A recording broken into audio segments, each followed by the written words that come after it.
다음은 다양성에 대해서 알아보겠습니다. 다양성은 여기 나와 있는 것처럼 여러 클래스가 여러 클래스에 같은 이름의 함수가 존재하지만 동작은 다르게 수행하는 것.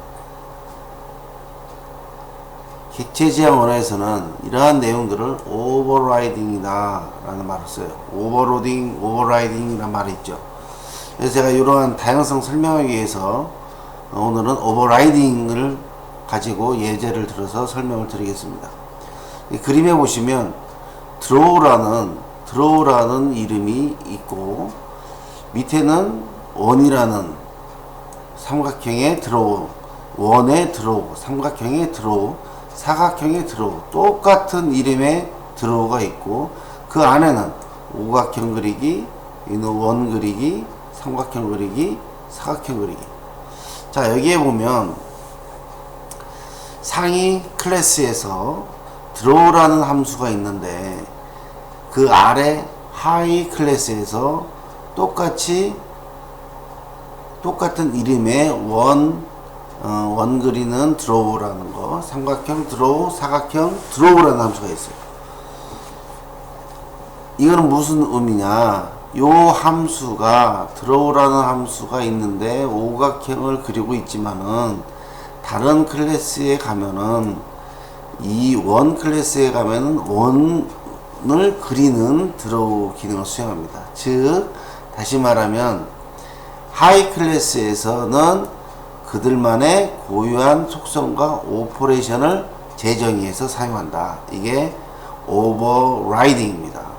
그래서 쉽게 말하면 이거를 다양성이라고 합니다. 그래서 여러분들이 자바 공부할 때 다양성을 공부할 때 거기에서 오버로딩, 오버라이딩 개념이 있습니다. 이거는 자바 프로그래밍에 대한 개념이기 때문에 여러분들이 한번 자바 프로그래밍을 다시 한번 보시고 여기서는 객체지향 개념에서는 이처럼 다양성을 기능을 제공한다. 그래서 이러한 다양성의 기능이 무엇이냐 그 개념을 이해하면 되겠습니다. 다시 말하면 같은 이름의 함수가 상위 클래스하고 하위 클래스하고 존재하지만 그 각각의 메소드들은 다른 기능을 사용한다. 그래서 이거를 무엇이라고요? 다양성이라고 한다. 그래서 다양성을 이해하면 되겠습니다. 그러면 추상 클래스와 인터페이스의 차이점을 한번 알아보겠습니다. 먼저 추상 클래스는 아까 추상 클래스는 제가 설명을 했었어요. 뭐냐면 컬러, 빨간색, 노란색, 파란색, 흰색, 검정색 여러가지 색깔을 칠하는 클래스가 있는데 이거를 다 클래스마다 쓸 수 없고 그래서 추상 클래스 하나를 만들어서 여기에 파라미터가 0이면 흰색, 1이면 검정색, 2면 빨간색 이렇게 칠한다고 그랬죠. 그래서 이 추상화는 여기 보시면은 클래스의 명칭과 메서드는 있으나 메서드 처리 내용은 없다. 추상 클래스 따라서 상속을 통해서 메서드가 구현된다. 이거는 추상 클래스의 기능인데요. 여기 클래스에 보시면 피겨라는 클래스가 있고 이 피겨에 폴리건하고 서클이라는 클래스가 이 피겨를 에서 상속받고 있습니다. 그럼 이 추상 클래스는 메소드가 드로우하고 딜리트가 있어요. 근데 여기에는 여기 소스를 보시면 이것처럼 브레이스 열고 닫고 즉 소스 코드가 없습니다. 추상 클래스에 있는 메소드들은 추상 메소드로 선언된 메소드들은 멤버 함수 즉 메소드만 선언만 되어 있습니다. 선언만 되어 있고 요 내용은 이 아래에서 하이 클래스에서 드로우, 딜리트 여기서 예를 들어 드로우가 삼각형이 팔리건이니까 사각형이다. 사각형을 그리는 소스가 들어있겠죠. 그런데 여기 서클에서는 드로우라는 멤버 함수가 삼각형을 그리는 아니 원이죠. 원을 그리는 소스가 들어있는 거죠. 그래서 추상 클래스는 이렇게 추상 메서드를 선언하면 그 밑에 하이 클래스에서 같은 이름을 쓰지만 내용이 다릅니다. 그래서 여기에서 제가 아까 설명한 것처럼 색깔 컬러라는 함수가 있는데 밑에서는 빨간색을 그릴 수 있고 노란색을 그릴 수 있고 드로우라는 걸 선언했는데 밑에서는 사각형을 그릴 수 있고 원을 그릴 수 있고 이와 같이 위에 선언만 하고 아래에서 구현해서 사용하는 거 요거를 이 위에 있는 클래스 요거를 뭐라고 그래요? 앱스트랙 클래스 추상 클래스라고 합니다. 그래서 추상 클래스는 메서드의 다양성을 지원한다 이렇게 이해하시면 되겠습니다. 이게 추상 클래스고 다음은 인터페이스가 되겠습니다. 인터페이스는 상수와 추상 메서드 아까 앞에서 설명한 뭐예요? 앞에서 설명한 추상 클래스는 추상 메서드를 가질 수 있고 일반 메서드도 가질 수가 있습니다. 그러나 인터페이스는 모든 메서드가 추상 메서드만 가집니다. 아까 앞에 제가 설명한 것처럼 여기에서는 앱스트로가 있지만 public, void, run 이러한 함수도 가질 수가 있어요. 그러나 인터페이스에서는 모든 것이 다 추상 메서드만 갖고 있습니다. 그래서 요 메서드를 밑에서 구현하는데 추상 클래스는 추상 메서드가 있고 일반 메서드도 있을 수 있어요. 그런데 인터페이스는 이렇게 추상 메서드가 있지만 밑에 임프루멘트라고 해서 이 드로우가 구현이 되는 거죠. 그래서 추상 메서드하고 인터페이스 차이점 여기 보시면 추상 메서드는 익스텐즈로 관계가 되어 있고 인터페이스는 임플리멘트로 관계되어 있어요. 그래서 추상 메서드는 추상 클래스는 추상 메서드가 있고 일반 메서드가 가질 수 있고 단 밑에서 추상 메서드를 구현해서 사용하고 인터페이스는 추상 메서드만 갖고 있고 모든 메서드가 추상 메서드만 갖고 있고 그 아래에서 모든 추상 메서드를 구현해서 사용을 하게 됩니다. 그래서 구현해서 사용하기 때문에 임플리멘트라는 걸 단어를 씁니다. 그래서 우리가 추상 메서드와 인터페이스의 차이점을 알고 있으면 좋겠습니다.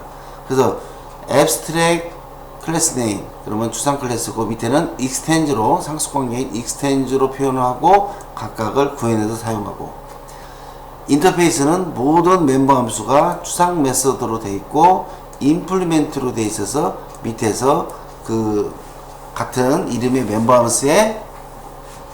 함수가 같은 이름이지만 내용은 다르죠. 그렇게 해서 구현합니다. 그래서 추상 클래스하고 인터페이스는 유사함 거의 같습니다. 같은데 그 클래스가 갖고 있는 범위가 추상 클래스는 추상 메서드와 일반 메서드를 가질 수 있고 인터페이스는 추상 메서드만 가질 수 있다. 이렇게 알고 있고 그 다음에 추상 클래스는 이렇게 어트리뷰트가 변수라고 하죠. 변수만 가질 수 있지만은 인터페이스는 변수의 값, 상수를 가질 수가 있습니다. 이러한 차이점을 가지고 추상 클래스와 인터페이스를 이해하시면 되겠습니다. 이제 지금까지 객체 지향 개념에 대해서 배웠습니다. 지금은 이제 정리를 한번 해보도록 하겠습니다. 모델링이라는 게 뭐라고 그랬습니까? 모델링. 시스템을 구축할 때 개발자가 고민하고 결정하는 모든 설계, 요구사항 분석, 설계 과정, 요구사항 정의, 분석, 설계를 수행하는 활동을 모델링이라고 합니다. 모델이라는 것은 바로 이러한 모델링의 결과물을 말하고, 이러한 모델링하는 그 개념들을 개발 방법론들을 지원하는, 그러니까 UML이면 UML의 개념을 지원하는 도구, 그러한 거를 케이스 툴이라고 합니다. 케이스 툴은 요구사항 정의, 분석, 설계, 구축까지 모든 것을 이 한 툴에서, 도구에서 지원하는 도를 우리는 케이스 툴이라고 합니다. 그래서 케이스는 컴퓨터 에이디드 소프트웨어 엔지니어링이라는 단어를 써서 소프트웨어를 개발하는 것을 전적으로 전사적으로 지원하는 툴이다. 그래서 제가 UML을 지원하는 툴은 스타 UML, 로즈, 투게더, 이와 같은 대표적인 도구들이 있습니다. 그 다음에 그럼 모델링과 프로그래밍이라는 게 뭐냐? 모델링은 구축할 시스템의 모습을 정의한다. 즉 설계를 한다는 겁니다. 요구사항을 정의하고 설계하는 것을 모델링이라고 하면, 프로그래밍은 실제 코딩하면서 구현하는 것을 프로그래밍이라고 하는 거죠. 세부 수행 활동은, 모델링은 요구사항 정의, 분석, 설계를 하고, 프로그래밍은 소스 코드 편집, 컴파일, 테스팅, 디버깅 하는 걸 말합니다. 결과물은 모델링은 모델이 되겠고, 프로그래밍은 구현된 시스템이 되겠습니다. 표기법은 UML, ERD, DFD. 여기서 DFD는 데이터 플로우 다이어그램이라고 해서 기능 중심, 절차 지향 언어로 설계할 때는 DFD를 쓰고, 지금은 많은 개발자들이 객체 지향 개발을 하기 때문에 UML 같은 모델링 언어를 사용하고 있습니다. 프로그래밍은 자바나 C++. 지원 툴은 아까 말씀드린 것처럼 케이스 툴을 가지고 지원을 하고, 프로그래밍은 JBuilder나 비주얼 스튜디오, .NET 이와 같은 툴을 이용해서 프로그래밍을 지원하게 되겠습니다. 그러면 여러분들이 여기서 모델링이 무엇이고 프로그래밍이 무엇인지 개념을 이해할 수 있을 겁니다. 자, 모델링 방법은 부치의 방법론. 부치는 몇 개의 시스템을 몇 개의 뷰로 분석할 수 있다고 해서 이 뷰를 모델 다이아그램으로 표현한 것이 부치 방법론입니다. 야콥슨은 유스 케이스를 강조한 방법론입니다. 그래서 이 유스 케이스는 나중에 배우겠지만 외부 행위자와 그 시스템 간의 요구사항을 정의하는 부분이 유스 케이스 다이아그램입니다. 그래서 큰 규모의 시스템을 개발하는데 효율적인 것이 야콥슨입니다. 다음은 부치의 방법론인데요. 럼버의 방법론인데, 이 럼버의 OMT 방법론은 아주 유명한 그 방법론입니다. 여기서는 이 시스템을 개발하기 위해서 오브젝트 모델링, 다이나믹 모델링, 펑셔널 모델링 세 가지로 분류해서 이 시스템을 설계하는 방법론이 럼버의 OMT 방법론입니다.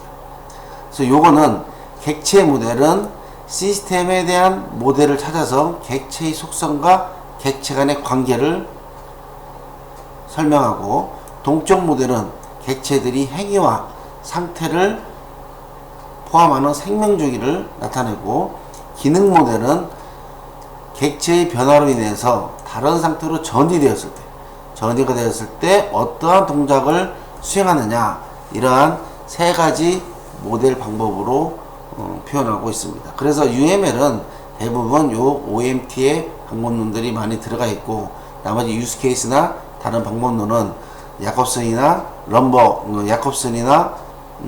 부치 방법론들을 가지고 함께 해서 UML이 만들어졌습니다. 마지막 이 나오는 것처럼 UML이라는 것은 이러한 부치 방법론과 OMT를 하나로 합해서 분산객체의 표준이 되고 있고, OMG에서 코바의 표준 분석 설계 방법론으로 채택하고 있습니다. 그래서 UML은 대표적인 객체 지향 언어다라고 생각하시면 되겠습니다.